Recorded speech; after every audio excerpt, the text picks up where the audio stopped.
بسم اللہ الرحمن الرحیم۔ پاکستان کا آئین، قادیانی اور ایک میڈیا اسکالر خدام ختم نبوت کی مسلسل قومی جدوجہد کے نتیجے میں پاکستان کی نیشنل اسمبلی نے قادیانی مسئلے پر طویل غور و خوض کے بعد 7 ستمبر 1974 کو قادیانیوں کے غیر مسلم اقلیت ہونے کی قرارداد متفقہ طور پر منظور کی۔ اسلامیان پاکستان اس آئین کو تسلیم کرتے ہیں، جبکہ ان کے بالمقابل 180 ڈگری کے زاویے پر قادیانی کیمپ ہے، جنہوں نے اس آئین کو آج تک تسلیم نہیں کیا اور وہ اس آئین کے خلاف مسلسل سازشیں کرتے رہے ہیں۔ ایک میڈیا اسکالر قادیانیت کے حوالے سے مختلف ایشوز اچھالتے رہتے ہیں۔ آئیے آج ہم دیکھتے ہیں کہ آئین پاکستان کی روح سے وہ کس کیمپ میں کھڑے ہیں۔ نمبر 1، قادیانی آئین پاکستان کو تسلیم نہیں کرتے اور قادیانیوں کو غیر مسلم اقلیت قرار دینے کے تناظر میں یہ میڈیا اسکالر بھی کہتے ہیں کہ پارلیمنٹ کے پاس یہ اتھارٹی نہیں ہے۔ ملاحظہ ہو ان کا ایک لیکچر۔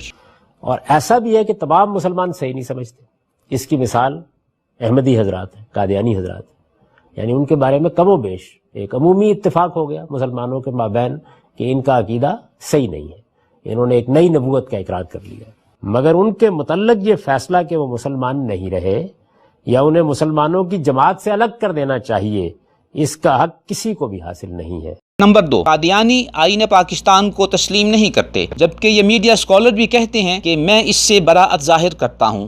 تو یہ بیچارے جن کا یہ آپ مقدمہ بیان کر رہے ہیں، یہ تنہا اگر تو مجرم قرار دینا ہے تو میں اس سے براعت ظاہر کرتا ہوں۔ ناظرین فیصلہ کریں کہ پاکستان نیشنل اسمبلی کے اختیارات پر سوال اٹھانا اور قادیانیوں کو غیر مسلم اقلیت قرار دینے کے فیصلے سے براعت ظاہر کر کے یہ میڈیا اسکالر کس کیمپ میں کھڑے نظر آتے ہیں، اسلامیان پاکستان کے کیمپ میں یا قادیانیوں کے کیمپ میں۔ نمبر 3، میڈیا اسکالر نے اپنی کتاب مقامات صفحہ 224 پر پارلیمنٹ کی بالادستی کے عنوان کے ذیل میں لکھا ہے کہ اسلام اور جمہوریت دونوں کا تقاضا ہے کہ پارلیمنٹ کے فیصلوں کے سامنے عملاً سر تسلیم خم کر دیا جائے۔ وہ آگے چل کر لکھتے ہیں کہ اس میں صرف ایک استثناء ہے اور وہ یہ کہ مجھے خدا کی نافرمانی کا حکم دیا جائے، اس صورت میں البتہ میں اس فیصلے کو عملاً بھی رد کر سکتا ہوں، بلکہ میرا فرض ہے کہ رد کر دوں۔ ملاحظہ ہو مقامات صفحہ 225۔ کیا میڈیا اسکالر اپنے فالوورز کو بتا سکتے ہیں کہ پاکستان نیشنل اسمبلی نے 7 ستمبر 1974 کو قادیانیوں کو غیر مسلم اقلیت قرار دیا؟ آپ نے پارلیمنٹ کے اس فیصلے کے سامنے سر تسلیم خم نہیں کیا، بلکہ اس کے خلاف مسلسل لابنگ کر رہے ہیں۔ کیا میڈیا اسکالر اپنے فالوورز کو بتائیں گے کہ پارلیمنٹ نے قادیانیوں کو غیر مسلم اقلیت قرار دے کر آپ کو خدا کے کس ارشاد کی نافرمانی کا حکم دیا ہے کہ آپ آئین کے ایکٹ 1974 کو تسلیم کرنے کے لیے آمادہ نہیں ہیں، بلکہ مسلسل اس کے خلاف لابنگ کر رہے ہیں؟ محترم ناظرین، اب ہم آپ کو ایکٹ 1974 آرٹیکل 260 کی اس شق نمبر 3 کی طرف لے کر چلتے ہیں۔ اس شق میں ہے ایسا شخص جو خاتم الانبیاء حضرت محمد صلی اللہ علیہ وسلم کی حتمی اور غیر مشروط ختم نبوت کو نہیں مانتا یا لفظ کے کسی بھی مفہوم اور وضاحت میں حضرت محمد صلی اللہ علیہ وسلم کے بعد نبی ہونے کا دعویٰ کرتا ہے یا ایسے دعوے دار کو نبی یا مذہبی مصلح مانتا ہے، اس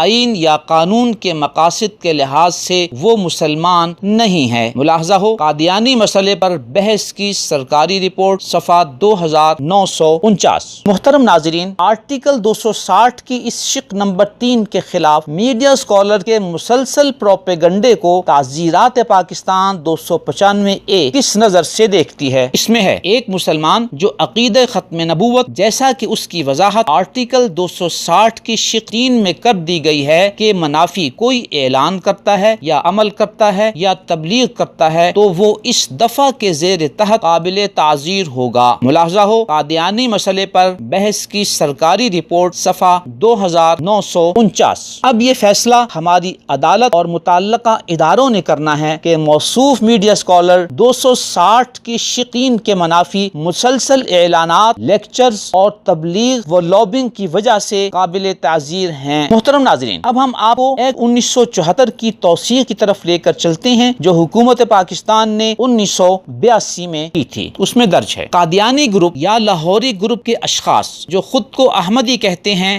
غیر مسلم کے طور پر حیثیت تبدیل ہوئی ہے اور نہ ہوگی، اور وہ بدستور غیر مسلم ہیں۔ وضاحتی فرمان کے بعد عام حالات میں اس مسئلے کی نسبت چیمی گوئیوں کا سلسلہ بند ہونا چاہیے تھا، مگر بائی ہمہ چند مفاد پرست عناصر حقائق کا رخ موڑ کر اس ضمن میں بے چینی اور بے اطمینانی کی فضا کرنے میں بدستور کوشاں نظر آتے ہیں۔ ان عناصر کی ریشہ دوانیوں کا مؤثر طریقے سے سد باب کرنے کی خاطر اس مسئلے کی مزید وضاحت و صراحت ضروری معلوم ہوتی ہے۔ آگے اس کا متن درج ہے، ملاحظہ ہو ملت اسلامیہ کا موقف صفحہ 235۔ اب میڈیا اسکالر کے فالوورز اور آئین کو نافذ کرنے والے اداروں نے حکومت پاکستان کی اس توسیع کی روشنی میں یہ فیصلہ کرنا ہے کہ موصوف میڈیا اسکالر اپنی ان سرگرمیوں کی وجہ سے ان مفاد پرست عناصر میں شامل ہیں یا نہیں جو حقائق کا رخ موڑ کر اس ضمن میں بے چینی اور بے اطمینانی کی فضا پیدا کرنے میں بدستور کوشش کرتے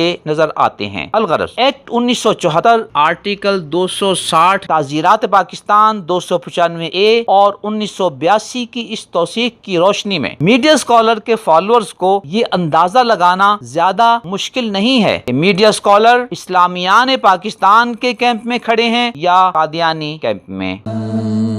نظروا لطيبة ونور طه يسطعون